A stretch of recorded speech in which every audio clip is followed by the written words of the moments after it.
Hello friends, तर स्वागत आहे तुमचं आपल्या या यूट्यूब चॅनलवरती. मित्रांनो, चॅनलवर नवीन असाल तर चॅनलला सबस्क्राईब नक्की करा. काही वेळानंतर विजय आणि श्रेया दोघेही पलंगावर सरळ एकदम दूर अंतर ठेवून पडले होते. त्यांच्यामध्ये इतकी जागा होती की 2-3 जण आरामात बसू शकतील. दोघेही छताकडे शांतपणे पाहत पडून होते. तेव्हाच श्रेया हळूच म्हणाली, गुड नाईट, आणि दुसऱ्या बाजूला वळून झोपण्याचा प्रयत्न करू लागली. विजयनेही तसंच एकदा गुड नाईट म्हणत लाईट बंद केली आणि शांत पडून राहिला. अचानक श्रेयाने त्याचा हात पकडून त्याला स्वतःकडे ओढलं आणि चिडून म्हणाली, फटू आहात का तुम्ही?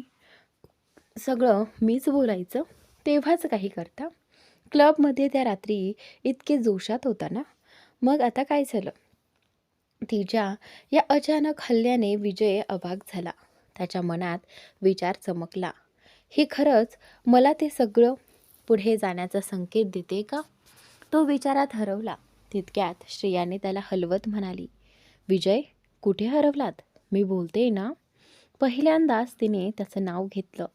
विजय अजूनच थक्क झाला. तो बसून गंभीरपणे तिच्याकडे पाहत म्हणाला, तू माझीच श्रेया आहेस ना? कुठे तिच्यासारखी दिसणारी दुसरी कोणी तर नाही ना? इतक्यात श्रेयाचा राग कळसाला पोहोचला आणि तिने त्याच्या गालावर एक कडाकेटी चापट दिली. विजयने गाल चोळत हळूच म्हटलं, चापट तर अगदी माझी बायकोच मारते तशी बसली. म्हणजे म्हणजे काय झाले? तब्येत बरी नाही का? डॉक्टरांना बोलवू का? असं म्हणताच श्रेया त्याच्यावर चढली आणि त्याचे ओठ स्वतःच्या ओठांनी बंद केले. अचानक मिळालेल्या या किसमुळे विजयचे डोळे आश्चर्याने मोठे झाले. काही क्षणांनी त्याला समजलं की हे स्वप्न नाही. तेव्हा त्यानेही तिच्या कमरेला मिठी मारत तिला खाली घेत किस करू लागला. थोड्या वेळाने श्रेया त्याच्यापासून दूर झाली. विजयने तिच्या डोळ्यात पाहत विचारलं, तुला खात्री आहे ना? श्रेया शांतपणे म्हणाली, एकदा ठरवलंय ना पुढे जायचं, तर आता जुन्या गोष्टीची आठवण ठेवायची नाही. आजपासून फक्त तू. श्रेयाच्या शब्दांनी विजयच्या चेहऱ्यावर आनंद फुलला. ज्यासाठी त्याने इतकं काही सहन केलं, तीच मुलगी आता स्वतःहून त्याची होत होती. दोघेही एकमेकांच्या प्रेमात हरवून गेले. दुसऱ्या सकाळी अविराज आणि अनुषाची रूम. अविराज अजूनही शांत झोपला होता, पण बिचारी अनुषा मात्र रात्रभर झोपू शकली नव्हती. कारण अविराज तिच्या छातीवर डोकं ठेवूनच झोपला होता.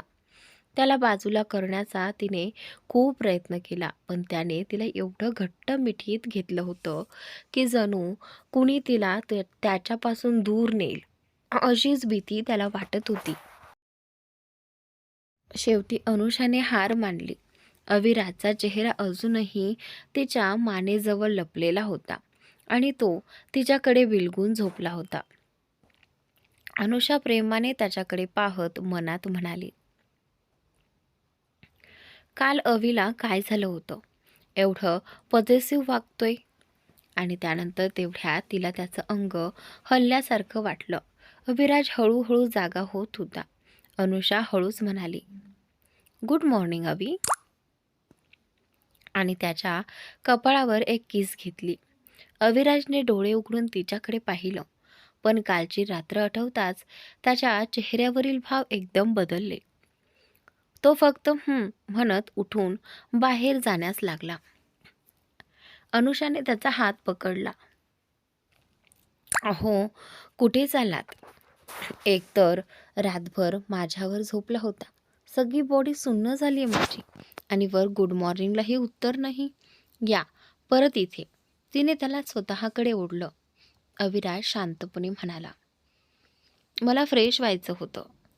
अनुषा ओठ वाकवत म्हणाली, तुम्ही फ्रेश होण्याच्या नादात माझी सकाळ खराब करू नका. आधी माझी मॉर्निंग किस द्या.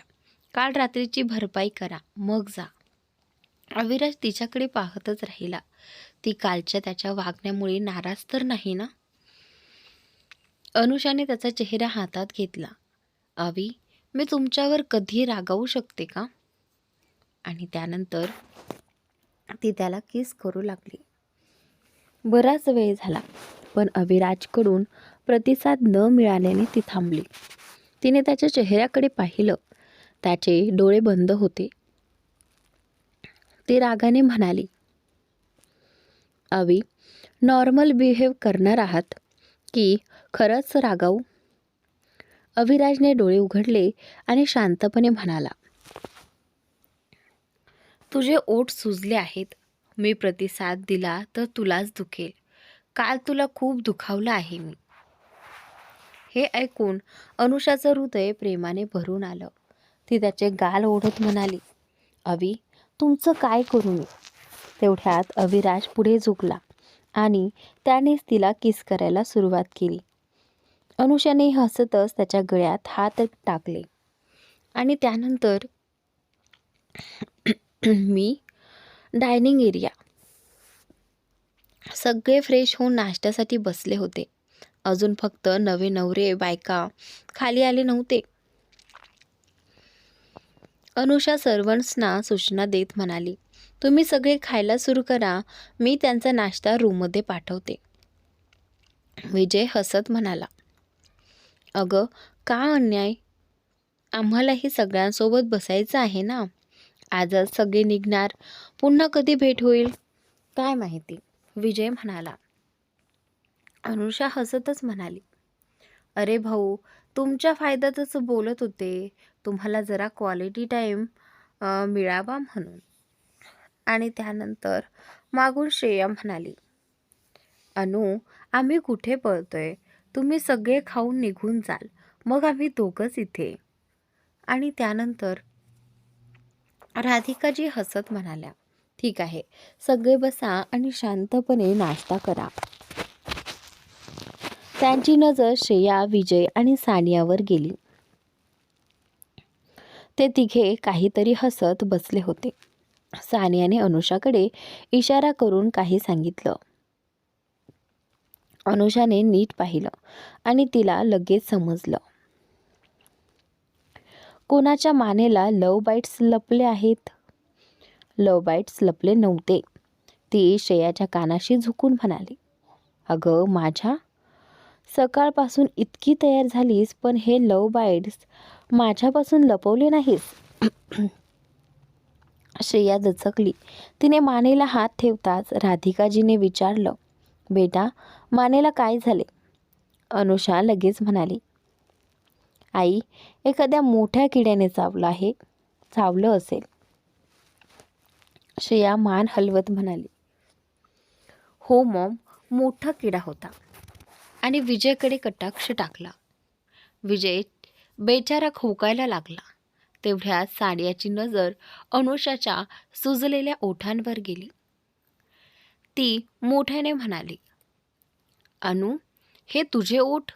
तुलाही किड्याने चावलं का? आणि त्यानंतर यावेळी अविराजचाच घास अडकला. राधिकाजीने त्रासाने म्हणाल्या, अहो, काय चाललंय आज सगळ्यांना? अनुषा, श्रेया एकमेकींकडे पाहत हसू दाबत होत्या. आणि त्यानंतर त्यांना कोण सांगणार की ज्यांनी चावलं तेच तर त्यांचे नवरे होते. Study room. विजय आणि अविराज सोफ्यावर बसले होते. ऋषभ फोन दाखवत म्हणाला, बॉस, त्यांच्याकडून रिस्पॉन्स आला आहे, पण त्यांना लाईव्ह टेस्ट हवी आहे. अविराजने मेल वाचली आणि म्हणाला, होईल. विजयने विचारलं, राज, तू पुन्हा काय प्लॅन करतोयस? अविराज स्मित करून म्हणाला, काही विशेष नाही. ASR एंटरटेनमेंटच्या नावाने एक रॅम्प शो. आणि त्यानंतर विजय गंभीरपणे म्हणाला, राज, किती दिवस? तिने सत्य जाणून घेणं गरजेचं नाही का? अविराजचा चेहरा थंड झाला. मी माझ्या मंजिलच्या इतक्या जवळ आल्यावर चूक करू शकत नाही. तो ऋषभकडे वळला. आणि त्यानंतर शो परफेक्ट हवा. कुठेही मुख्य हेतू लीक होऊ नये. लोकांनी हेच मानलं पाहिजे की आपण नवीन मॉडेल्सना संधी देतोय. विजय शेवटचा प्रयत्न करत म्हणाला, राज, नंतर उशीर होईल. अविराज काही बोलला नाही आणि बाहेर निघून गेला. विजय हताश नजरेने त्याच्याकडे पाहत राहिला. आणि त्यानंतर तो म्हणाला, यावेळी अनूचं मन मोडलं तर ती स्वतःला सावरू शकणार नाही आणि मी तिचा भाऊ आहे, तिला काहीही होऊ देणार नाही. किचनमध्ये श्रेया खीर करत होती. अनुषा ड्रायफ्रुट्स चिरत होती. अनुषा म्हणाली, तू माझं ऐकलंस म्हणून मला खूप आनंद झालाय. तू भाऊला एक संधी दिलीस, आयुष्य पुन्हा सुरू केलंस. श्रेया लाजत म्हणाली, हे सगळं झालंच असतं कधीतरी. इतक्यात सानिया धावत आली. ती हाफत म्हणाली, ते हे बघ. फोन समोर धरला. अनुषाने पाहिलं. सोशल मीडियावर एक हक पोल चालू होता. अनुषाचा परफेक्ट मॅच कोण? अनुषा रंश? अनुषा अविराज? कमेंट्स युद्धासारखे. Mister ASR is so hot. Anusha आणि अविराज म्हणजे made in heaven couple. Ransh Anusha dance व्हिडिओचं पाहिलं का परफेक्ट. फोन अनुषाच्या हातातून पडला. ती पांढरी फटक पडली. श्रेया घाबरून म्हणाली, अनु काय झालं? अनुषाचे हात थरथरत होते. तिच्या मनात एकच विचार आला, हे सगळं राजने पाहिलं तर? प्यार से देख रहे हे, हाय नजर न लगे दोघांना. तुम्ही कदाचित रंश आणि अनुषाची डान्स व्हिडिओ पाहिली नाही. They just made for each other. हो, अगदी खरं आहे. रंश आणि अनुषा एकत्र किती छान दिसतात. आय विश ते दोघं खरंच एकमेकांना डेट करत असतील. जर असं झालं तर मी तर आनंदाने वेडीच होईन. ओ मॅडम, तुम्ही ही लग्नाची फोटो पाहिली नाहीत का? जरा अविराज सर आणि अनुषाकडे बघा. डेट तर सोडा, दोघं तर अक्षरशः हजबंड वाईफच वाटतात. एकदम मेड इन हेवन कपल. असे सगळे कॉमेंट्स सोशल मीडियावर पसरले होते. लोक तर एकमेकांमध्येच भांडायला लागले होते. अनुषाने ते सगळं पाहिलं आणि त्रासातून म्हणाली, ओ गॉड यार, माझी लाईफ म्हणजे मी कोणासोबत परफेक्ट आहे हे आता लोक मला सांगणार? हद्द आहे. श्रेयाने तिच्या खांद्यावर हात ठेवत शांतपणे म्हणाली, तू हे सगळं मनाला लावून घेऊ नकोस. तू एक मॉडेल आहेस, पब्लिक फिगर आहेस. पुढे अजून यशस्वी झालीस की लोक तुला आणखीन इन्व्हॉल्व करतील. हे सोड आणि तुझ्या इंटरनॅशनल सुपर मॉडेल कॉम्पिटिशनवर फोकस कर. श्रेया समजावतच अनुषाने मान हलवली आणि सानियाला तिचा फोन परत देत विचारलं, तुम्ही लोक कधी निघताय? सानिया किचनकडून बाहेर जात म्हणाली, अभि थोडं खाऊन निघते. काय आहे ना, खाणं कधी नाही म्हणत नाही. असं म्हणत दात चमकवत ती लिव्हिंग एरियात बिपाशा आणि आकृतीकडे निघून गेली. ती गेल्यानंतर अनुषा आणि श्रेया पुन्हा खीर बनवण्यात रमल्या. Dining area. विजय आणि अविराज डायनिंग टेबलवर येऊन बसले आणि दोघेही त्यांच्या त्यांच्या लॅपटॉपवर काम करू लागले. तेवढ्यात राधिकाजी किचनकडे जाताना त्यांना पाहतात आणि त्यांच्या चेहऱ्यावर हसू येतं. त्या मनोमन प्रार्थना करतात, भगवानजी, माझ्या मुलांना असंच नेहमी एकत्र ठेवा आणि खुश ठेवा. त्या विचारात दरवाजात उभ्या असतात तेव्हा अनुषा येऊन विचारते, मा, इथे उभं राहून काय विचार करत आहात? काही हवं आहे का? राधिकाजी सावरत म्हणाल्या, नाही रे बेटा, मला काही नको. मी फक्त माझ्या मुलांना काम करताना पाहत होते. अनुषा हसली. तेवढ्यात श्रेया म्हणाली, अनु, खीर तयार झाली, चला सर्व करूया. दोघींनी बाउलमध्ये खीर काढली, नीट सजवली आणि बाहेर घेऊन गेल्या. सर्वजण टेबलाभोवती बसले. अनुषा आणि श्रेयाने सर्व केले आणि दोघी त्यांच्या जागी बसल्या. पहिला घास घेताच अविराजला कळलं की खीर अनुषाने बनवली आहे. पण आज श्रेयाची पहिली रसोई असल्याने त्यानं काही बोललं नाही. राधिकाजी म्हणाल्या, वा, खूप छान खीर आहे बाळा. श्रेया लगेच म्हणाले, अरे मॉम, मी तर फक्त करची हलवली, सगळं तर अनुनेच केलं. राधिकाजी अनुषाकडे पाहतात. अनुषा हलकेच म्हणते, मा, श्रेयाला अजून नीट स्वयंपाक येत नाही, पण रश्मबंधन होतं म्हणून मीच केलं. चूक तर नाही ना? राधिकाजी तिच्या डोक्यावरून हात फिरवत म्हणतात, अगं माझी मुलगी, काही चुकूच शकत नाही ना. तू खूप चांगलं केलंस. मग श्रेयाला म्हणाल्या, बाळा, काही हरकत नाही. आता नाही येत तर हळूहळू शिकशील. आणि माझा मुलगा, कमावतो कशासाठी? घरात इतके नोकर आहेत, तुला कष्ट करण्याची गरजही नाही. रस्मासाठी तू करची चालवली म्हणजे रस्म पूर्ण. त्यानंतर सगळे जेवण संपल्यावर आपापल्या खोलीत गेले. रात्री अविशा पॅलेस. अनुषा अविराजच्या स्टडी रूमचा दरवाजा उघडून हात छातीवर क्रॉस करून त्याच्याकडे रागाने पाहत उभी राहिली. अविराज लॅपटॉपमधून नजर न काढत म्हणाला, बच्चा, किती वेळ अशीच मला पाहत उभी राहणार? काही नाही, मला काम आहे, तू जा आणि झोप. मी थोड्या वेळात येतो, अविराज शांतपणे म्हणाला. आणि ऐका, जर पुन्हा अर्धी रात्र झाली ना तुम्हाला काम संपवायला, तर खोलीत येऊच नका, सांगून ठेवते. गुस्स्यात अनुषाने पाय आपटले आणि रूममध्ये निघून गेली. अविराजने फक्त एक नजर तिच्या मागे टाकली, हलकेसं स्मित केलं आणि पुन्हा आपल्या कामात गुंतला. थोड्या वेळाने काम संपवून अविराज रूममध्ये आला तर अनुषा बेडवर सरळ पडली होती. पण तिला पाहताच त्याला कळलं, ही झोपलेली नाही, फक्त नाटकच, झोपेचं नाटक करते. अविराजच्या ओठांवर हलकं हसू आलं. त्याने टी-शर्ट काढला आणि तिच्या शेजारी येऊन पडला आणि तिला कमरेतून ओढून स्वतः जवळ घेत म्हणाला, असं काही वाटत नाही की माझं बाळ झोपलंय? मी झोपले. अनुषा डोळे न उघडताच म्हणाली. अविराज हलकसं हसला. असं? झोपली आहेस तर बोलते कशी? अनुषाने मनातच स्वतःलाच सुनावलं. काय रे अनु, बाकी वेळ तू सगळ्यांसमोर किती स्मार्ट असतेस आणि या अवीसमोर आली की तुझा सगळा खेळच खराब. ती विचारांच्या भरात असतानाच अविराज तिच्या मानेजवळ चेहरा टेकवत तिथे किस करत हळूच म्हणाला, बाळा, काही बोलायचं होतं? बोलू? अनुषाने त्याच्या हातांवर आपला हात ठेवत म्हणाली.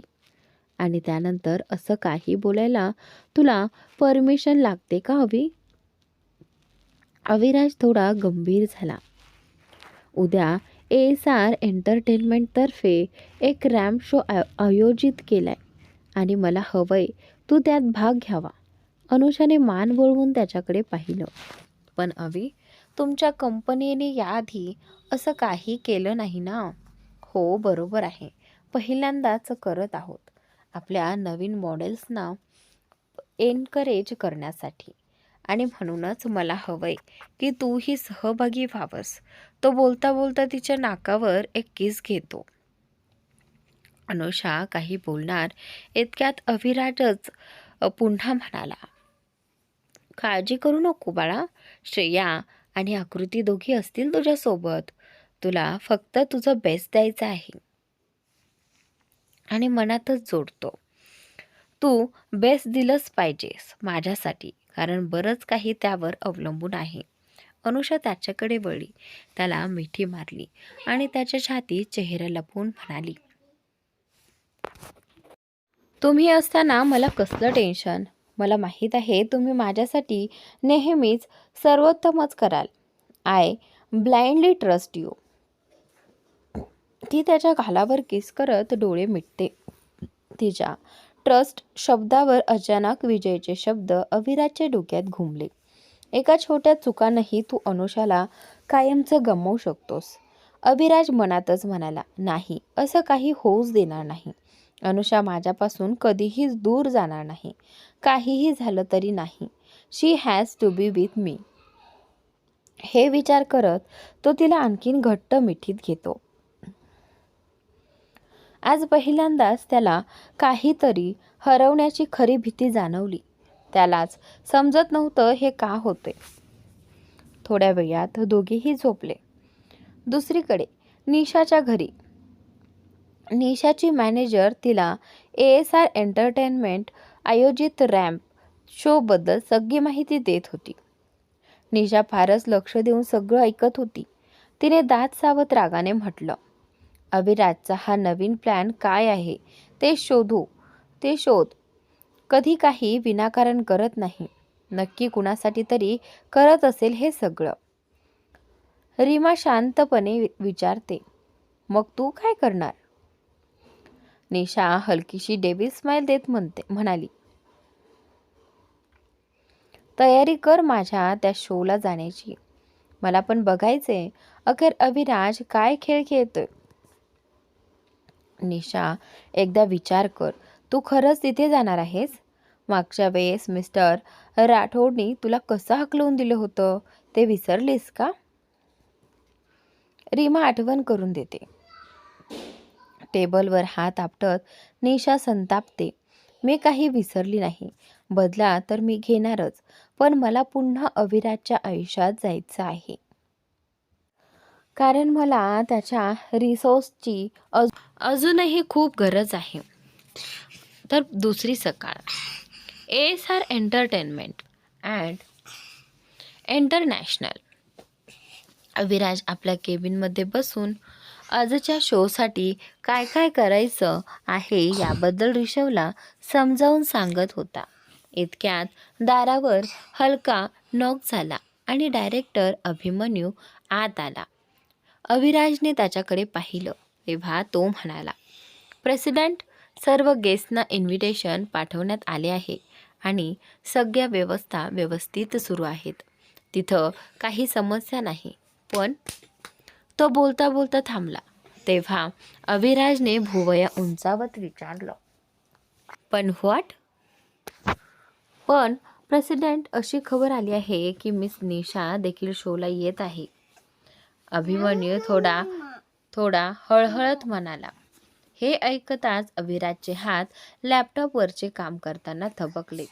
त्याने अभिमन्यूकडे पाहिलं, काही क्षण विचार केला आणि शांतपणे म्हणाला, मी आशा करते डायरेक्टर अभिमन्यू त्यांचं PRचं काम व्यवस्थित सांभाळतील.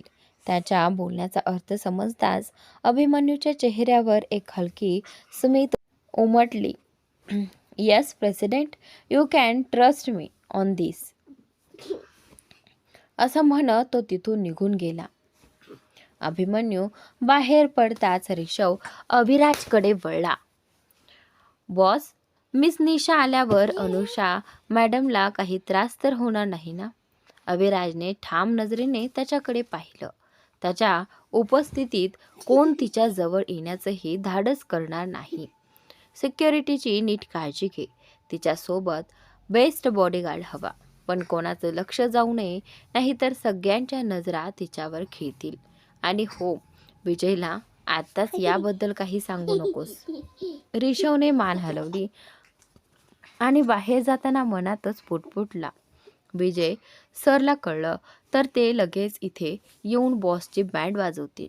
अनुषा मॅडमवर तर त्यांनी किती प्रेम करायला सुरुवात केली आहे. त्यांच्या समोर कुणी तिच्यावर उभ्यानिशी आवाजही उचलला तर त्या माणसाचं नामोनिशाण मिटवतील. ऋषव गेल्यावर अविराज खुर्चीत मागे रेलला.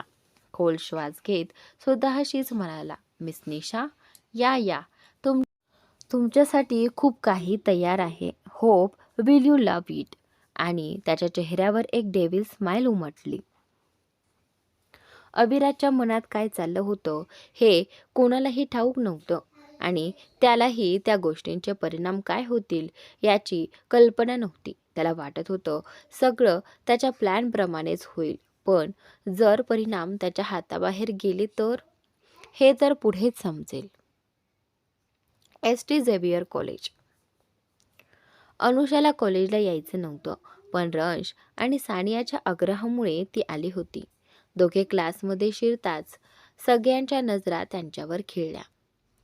पूर्ण कॉलेजमध्ये फक्त एकच चर्चा, रंश आणि अनुषा एकत्र.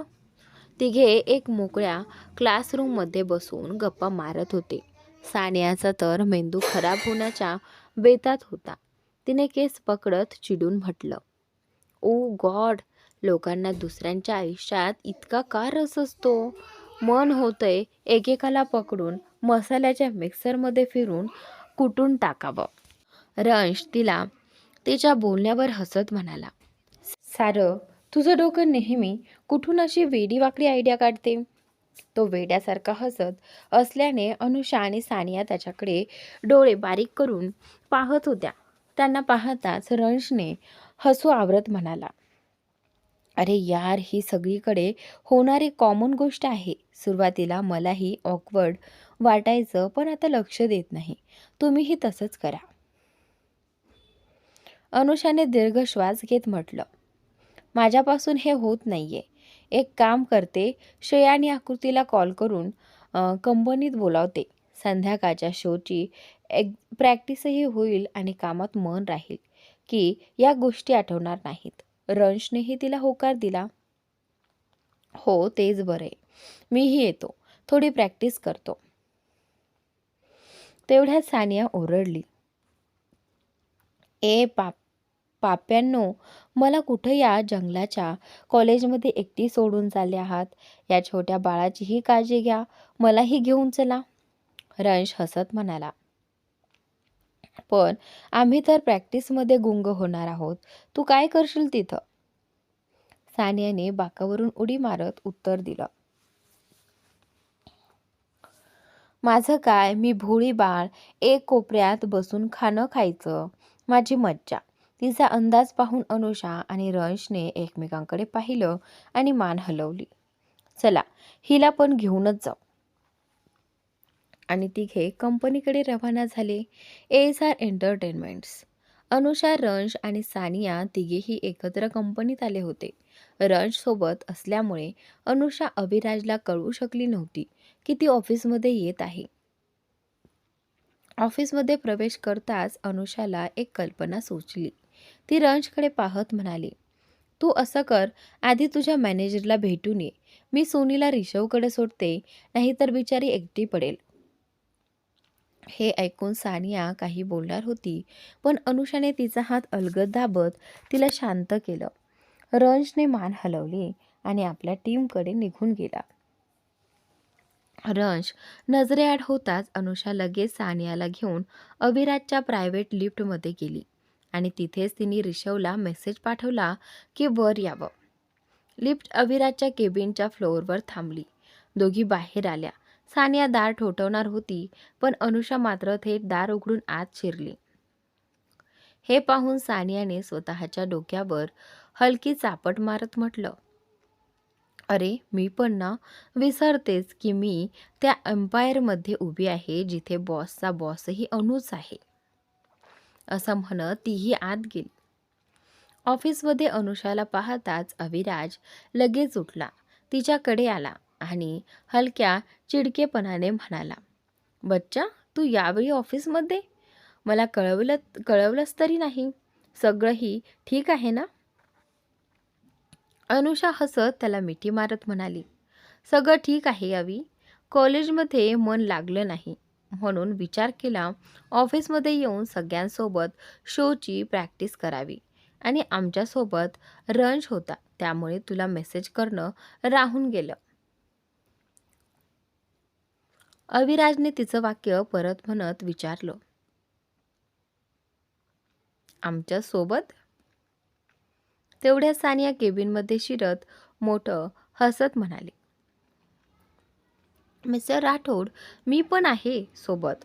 अविराज स्मित करत म्हणाला, आता आली आहेस तर थोडा वेळ थांब, लंच करून मग जा प्रॅक्टिससाठी.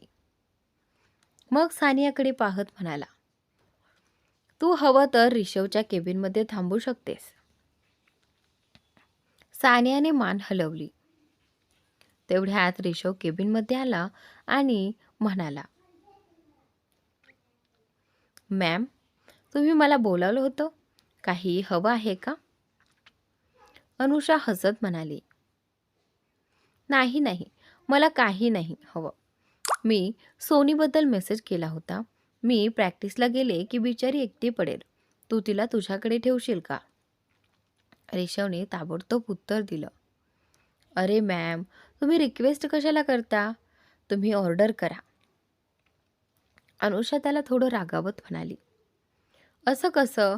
मला माहिती आहे तुला खूप कामं असतं. मी असं काहीही ऑर्डर देऊ शकत नाही. तू ऑफिसचा हार्ड वर्किंग कर्मचारी आहेस. माझा पर्सनल सर्वंट नाहीस. आणि मी तुला भावासारखा मानते. मग भावाला काही सांगताना कशाची फॉर्मॅलिटी? अनुषाच्या शब्दांनी ऋषव क्षणभर थांबला. त्याला निशाने केलेला अपमान आठवला. तिचे गैरसमज, तिची अरेरावी. तू पेड सर्वंट आहेस. माझे ऑर्डर न ऐकल्यास लगेच बाहेर फेकून देईन. या सगळ्या आठवणींनी त्याच्या डोळ्यात पाणी आलं. तो स्वतःला सावरत म्हणाला, मॅम, तुम्ही खरंच बाकी सगळ्यांपेक्षा वेगळे आहात. तेवढ्यात अविराज म्हणाला, ऋषव, सगळ्यांसाठी लंच ऑर्डर कर.